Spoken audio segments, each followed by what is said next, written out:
Bonjour, bonjour.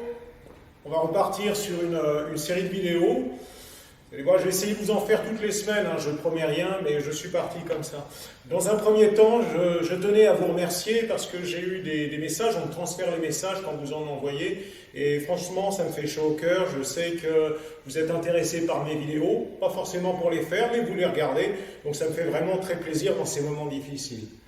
Voilà, donc mes petites vidéos, vous avez bien compris, c'est des boîtes à outils, vous n'êtes pas obligé de toutes les faire, de faire tous les exercices. Vous faites ce qui vous intéresse uniquement. Si vous pouvez tout faire, c'est bien. Vous en faites qu'une série, vous faites toutes les vidéos de la semaine bout à bout, ça vous fait pratiquement 50 minutes d'effort. Donc vous faites vraiment comme vous voulez. Et puis aujourd'hui, je voulais vous parler de l'élastiband. Alors l'élastiband, on l'utilise très souvent et puis peut-être que la semaine prochaine, on va l'utiliser. Donc je sais que certains parmi vous ont un élastiband, d'autres n'en ont pas. On essaiera d'adapter si vous n'en avez pas. Si vous pouvez en acquérir un, c'est bien, on en trouve un peu partout, ça ne coûte pas très cher. Et puis je vais vous raconter un petit peu son histoire, parce que nous on l'utilise, et puis là on a le temps de parler. Et l'élastiband, sachez que c'est pas récent comme invention.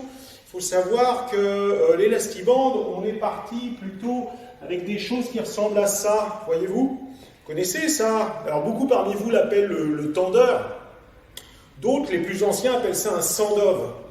Un sandov, pourquoi? Parce que Eugène Sandov, un grand gymnase, un pionnier de la culture physique, a été le premier à utiliser ce genre de matériel. C'était à la fin du 19e siècle.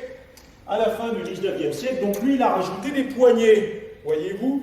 Il avait des poignets comme ça, en haut, en bas. Donc celui-ci n'est pas adapté, Ils étaient un peu plus courts, là ça va être facile. Et on pouvait faire des tas d'exercices comme ça. Voilà, Eugène Sandov, rappelez-vous de ce nom, c'était un athlète émérite, vous le trouverez sur internet à moitié dénudé. Il a servi à Thomas Edison comme modèle dans ses machines kinétoscopes en 1894. On mettait 25 cents et on voyait monsieur Eugène Sandov faire des acrobaties. Monsieur Eugène Sandov, c'était aussi l'idole d'un certain Joseph Pilate. Ça vous dit peut-être quelque chose, Joseph Pilate, la méthode Pilate. Eh bien, monsieur Joseph Pilate admirait Eugène Sandov, qui était comme lui un Prussien. Ils ont eu à peu près la même démarche tous les deux. Ils sont passés par Londres, ils sont passés par les États-Unis.